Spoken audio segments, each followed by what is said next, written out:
இரவு 2 மணி. படுக்கையில் படுத்திருக்கிறீர்கள். கண்கள் மூடியிருக்கின்றன. ஆனால் தூக்கம் வரவில்லை. ஏன்? மூளை ஓடிக்கொண்டே இருக்கிறது. நிற்கவே மாட்டேன் என்கிறது. நேற்று ஆபீஸில் நடந்தது நினைவுக்கு வருகிறது. நாளை மீட்டிங்கில் என்ன சொல்வது என்று கவலை வருகிறது. கடன் எப்படி அடைப்பது? பிள்ளை படிப்பு என்ன ஆகும்? ஒரு எண்ணம் போனால் இன்னொரு எண்ணம், இன்னொரு எண்ணம் போனால் மறுபடி பழைய எண்ணம். இது உங்களுக்கு பரிச்சயமா? தினமும் இப்படி அனுபவிக்கிறீர்களா? நீங்கள் தனியாக இல்லை. உலகில் கோடிக்கணக்கானவர்கள் இதே பிரச்சனையால் அவதிப்படுகிறார்கள். ஆனால் இன்று ஒரு ரகசியம் சொல்லப் போகிறேன். இந்த ரகசியத்தை 2000 வருடம் முன்பு தமிழ் சித்தர்கள் கண்டுபிடித்தார்கள். இன்று நவீன அறிவியல் அதை நிரூபித்திருக்கிறது. இந்த ரகசியம் புரிந்துவிட்டால் இனி இரவு 2 மணி பிரச்சனை இருக்காது. மன அழுத்தம் குறையும், தெளிவு வரும். வணக்கம், குவாண்டம் சித்தர். பழங்கால ஞானமும் நவீன அறிவியலும் ஒன்றாகச் சொல்லும் பெரிய ரகசியம் இது. ஆனால் முதலில் ஒரு பயமுறுத்தும் உண்மை சொல்கிறேன். உலக சுகாதார நிறுவனம் சமீபத்தில் ஒரு அறிக்கை வெளியிட்டது. உலகில் 3 பேரில் ஒருவர் மன அழுத்தத்தால் பாதிக்கப்பட்டிருக்கிறார். இந்தியாவில் 40% பேர் ஆங்ஸைட்டி என்பதாலும் டிப்ரெஷன் என்பதாலும் அவதிப்படுகிறார்கள். யோசித்து பாருங்கள். நம் தாத்தா பாட்டி காலத்தில் இவ்வளவு மன அழுத்தம் இருந்ததா? அவர்களுக்கு பணம் குறைவு, வசதி குறைவு, ஆனால் நிம்மதி இருந்தது. இன்று பணம் இருக்கிறது, கார் இருக்கிறது, ஏசி இருக்கிறது, ஆனால் தூக்கமில்லை, நிம்மதி இல்லை. என்ன நடந்தது? ஒரு விஷயம் மாறிவிட்டது. நாம் எண்ணங்களின் அடிமையாகிவிட்டோம். ஒரு நாளைக்கு எத்தனை எண்ணங்கள் வருகின்றன தெரியுமா? 60,000 முதல் 70,000. ஒரு நிமிடத்துக்கு 40 எண்ணங்கள். அதில் 80% எதிர்மறை எண்ணங்கள். நேற்று நடந்த தவறு, நாளை வரும் பிரச்சனை, யாரோ சொன்ன வார்த்தை. 90% எண்ணங்கள் நேற்றும் வந்தவை, இன்றும் வருபவை, நாளையும் வரப்போவை. அதே எண்ணங்கள் திரும்ப திரும்ப. இந்த எண்ணச் சுழலிலிருந்து விடுதலை உண்டா? உண்டு, நிச்சயமாக உண்டு. உங்களுக்குள் 2 விஷயங்கள் இருக்கின்றன. ஒன்று என்பது சிந்தனை, இன்னொன்று என்பது விழிப்புணர்வு. இது புரிந்துவிட்டால் எல்லாம் புரியும். கவனமாக கேளுங்கள். சிந்தனை என்றால் என்ன? எண்ணங்கள், நினைவுகள், கற்பனைகள், கவலைகள், திட்டங்கள், கனவுகள், பயங்கள். நேற்று நடந்தது நினைவு வருவது என்பது சிந்தனை. நாளை என்ன செய்யணும் என்று யோசிப்பது என்பது சிந்தனை. யாரையாவது பற்றி நினைப்பது என்பது சிந்தனை. இவையெல்லாம் சிந்தனை. விழிப்புணர்வு என்றால் என்ன? இந்த எண்ணங்களை பார்ப்பது, அறிவது, கவனிப்பது. ஒரு சிறிய சோதனை செய்து பார்ப்போம். மிக எளிமையானது. இப்போது நினையுங்கள். ஒரு மஞ்சள் நிற மாம்பழம், நல்ல பழுத்த மாம்பழம். மனம் வருகிறது, ருசியாக இருக்கும் என்று தோன்றுகிறது. மாம்பழம் மனதில் வந்ததா? நல்லது. இப்போது ஒரு கேள்வி. அந்த மாம்பழத்தை பார்த்தது யார்? மாம்பழம் என்பது ஒரு எண்ணம். அது மனதில் வந்தது. ஆனால் அந்த எண்ணத்தை பார்த்தது என்ன? அது என்பது விழிப்புணர்வு. மாம்பழம் வேறு, மாம்பழத்தை பார்ப்பது வேறு. எண்ணம் வேறு, எண்ணத்தை அறிவது வேறு. இரண்டும் ஒன்றல்ல. இது மிக முக்கியம். இது புரிந்துவிட்டால் வாழ்க்கையே மாறும். ஒரு அழகான உதாரணம் சொல்கிறேன். இது புரிந்துவிட்டால் எல்லாம் தெளிவாகும். ஒரு நதி ஓடுகிறது என்று கற்பனை செய்து பாருங்கள். பெரிய நதி. தண்ணீர் வேகமாக ஓடுகிறது. நதியில் என்னென்ன மிதக்கின்றன? இலைகள் மிதக்கின்றன, மரக்கிளைகள் போகின்றன. சில சமயம் குப்பைகளும் போகும், பூக்கள் வரலாம், பழங்கள் வரலாம். எல்லாம் நதியில் மிதந்து போகின்றன. இப்போது நீங்கள் எங்கே இருக்கிறீர்கள்? நதிக்கரையில் நிற்கிறீர்கள். கரையில் நின்று கொண்டு நதியை பார்க்கிறீர்கள். இலைகளை பார்க்கிறீர்கள். குப்பைகளை பார்க்கிறீர்கள். இப்போது ஒரு கேள்வி. நீங்கள் இலையா, குச்சியா, குப்பையா? இல்லை, நீங்கள் என்பவர் கரையில் நிற்பவர். இலைகள் போகின்றன, ஆனால் நீங்கள் இருக்கிறீர்கள். குப்பைகள் போகின்றன, ஆனால் நீங்கள் இருக்கிறீர்கள். புரிகிறதா? நதி என்பது மனம், எண்ணங்கள் ஓடும் இடம். இலைகள் என்பது எண்ணங்கள், குச்சிகள் என்பது எண்ணங்கள், குப்பைகள் என்பது எண்ணங்கள். சில நல்லவை, சில கெட்டவை. எல்லாம் மிதந்து போகின்றன. கரையில் நிற்பவர் என்பது விழிப்புணர்வு. அது நீங்கள், உண்மையான நீங்கள். பிரச்சனை என்ன தெரியுமா? நாம் கரையில் நிற்பதில்லை. கரையிலிருந்து குதித்து நதியில் விழுந்து விடுகிறோம். ஒரு இலை வருகிறது, அந்த இலையை பிடித்துக் கொள்கிறோம். இலையோடு சேர்ந்து அடித்துக் கொண்டு போகிறோம். ஒரு கவலை வருகிறது, அந்த கவலையை பிடித்துக் கொள்கிறோம். கவலையோடு சேர்ந்து மூழ்குகிறோம். தீர்வு என்ன? கரைக்கு திரும்ப வாருங்கள். நதியை பாருங்கள். அவ்வளவுதான். எண்ணங்கள் வரட்டும், போகட்டும். நீங்கள் பார்த்துக்கொண்டே இருங்கள். இதுதான் விழிப்புணர்வு. இன்னொரு உதாரணம், இது இன்னும் ஆழமாக புரிய வைக்கும். இருட்டான அறை. ஒரு விளக்கு எரிகிறது. விளக்கு என்ன செய்கிறது? பொருட்களை காட்டுகிறது. நாற்காலி தெரிகிறது, மேஜை தெரிகிறது, புத்தகம் தெரிகிறது, சுவர் தெரிகிறது. எல்லாம் விளக்கின் ஒளியால் தெரிகிறது. இப்போது ஒரு கேள்வி. விளக்கு தன்னை எப்படி காட்டுகிறது? விளக்கை காட்ட வேறு விளக்கு வேண்டுமா? இல்லை. விளக்கு தானே ஒளிர்கிறது, தானே தெரிகிறது. நாற்காலிக்கு விளக்கு வேண்டும் தெரிய. ஆனால் விளக்குக்கு வேறு ஒன்றும் தேவையில்லை. புரிகிறதா? நாற்காலி என்பது எண்ணங்கள், மேஜை என்பது எண்ணங்கள், புத்தகம் என்பது எண்ணங்கள், விளக்கால் காட்டப்படுபவை. விளக்கு என்பது விழிப்புணர்வு, தானே ஒளிர்வது, தானே அறிவது. நீங்கள் நாற்காலி அல்ல, நீங்கள் என்பவர் விளக்கு. உங்கள் கவலை என்பது ஒரு நாற்காலி போன்றது. உங்கள் பயம் என்பது ஒரு மேஜை போன்றது. நீங்கள் அவை அல்ல. நீங்கள் என்பவர் அவற்றை பார்க்கும் விளக்கு. இது வெறும் தத்துவமில்ல, கதை அல்ல. நவீன அறிவியல் இதை நிரூபித்திருக்கிறது. மூளையை ஸ்கேன் செய்து பார்த்திருக்கிறார்கள். மூளையில் ஒரு பகுதி இருக்கிறது, டிஃபால்ட் மோட் நெட்வொர்க் என்று சொல்வார்கள்.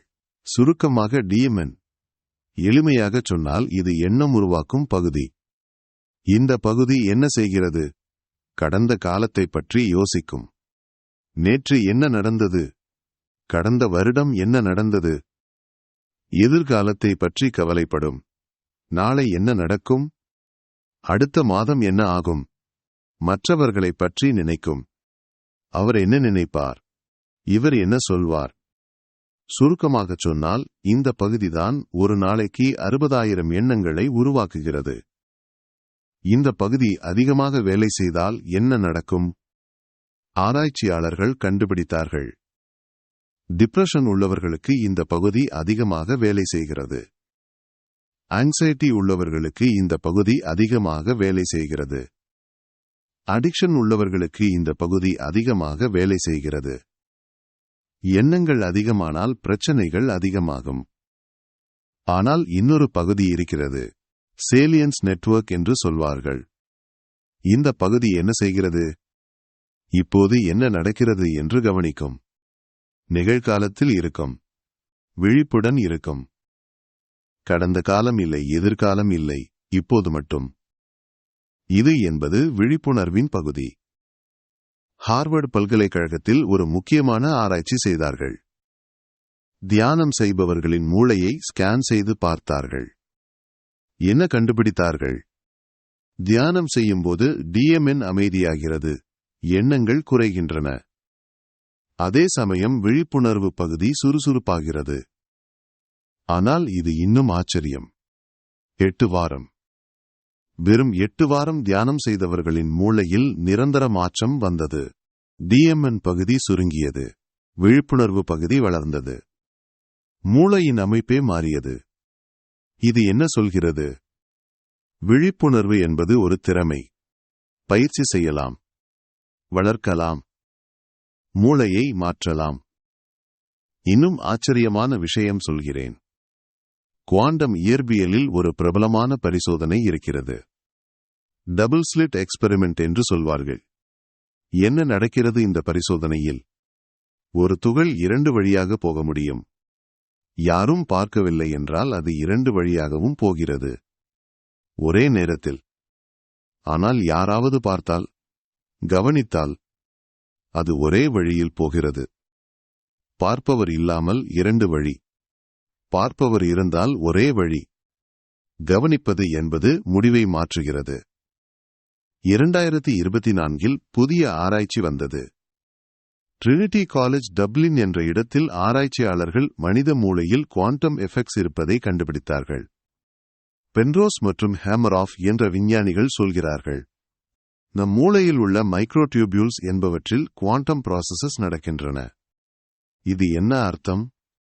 பார்ப்பவன் முக்கியம், கவனிப்பவன் முக்கியம், அப்சர்வர் முக்கியம். நீங்கள் யார்? நீங்கள் அந்த அப்சர்வர். நீங்கள் என்பவர் விழிப்புணர்வு. இன்னும் ஆச்சரியம், ஜான் வீலர் என்ற விஞ்ஞானி ஒரு பரிசோதனை செய்தார்.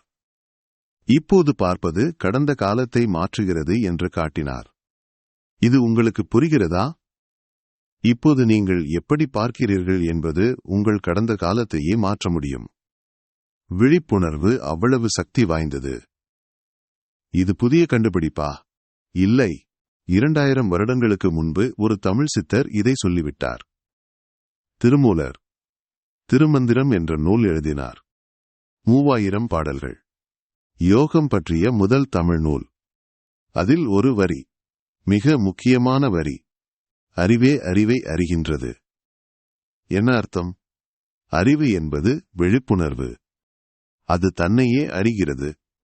விளக்கு தன்னையே காட்டுவது போல விழிப்புணர்வு தன்னையே அறிகிறது. வேறொரு இடத்தில் சொல்கிறார், மனம் எனும் குரங்கு ஒன்று, ஆனால் அதை பார்ப்பவன் வேறு. குரங்கு எப்படி இருக்கும்? ஒரு கிளையிலிருந்து இன்னொரு கிளைக்கு தாவும். ஒரு நொடி நிற்காது. மனமும் அப்படித்தான். ஒரு எண்ணத்திலிருந்து இன்னொரு எண்ணத்துக்கு தாவும். ஆனால் அந்த குரங்கை பார்ப்பவன் வேறு.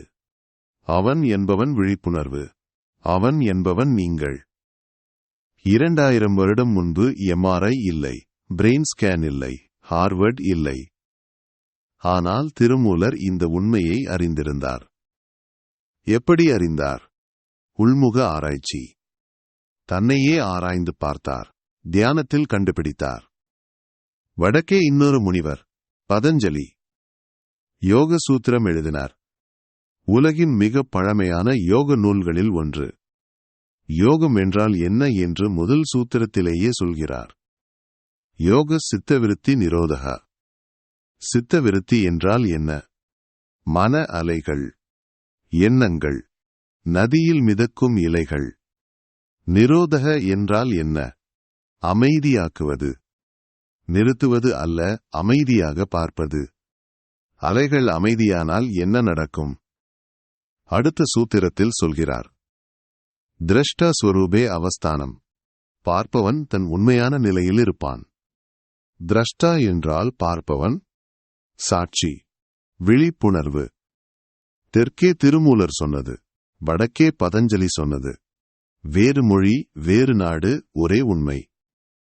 100 வருடம் முன்பு திருவண்ணாமலையில் ஒரு மகான் இருந்தார், ரமண மகரிஷி. 16 வயதில் ஒரு அனுபவம் நடந்தது. திடீரென்று மரண பயம் வந்தது. அவர் படுத்துக்கொண்டார். உடல் இறக்கும் என்று நினைத்தார்.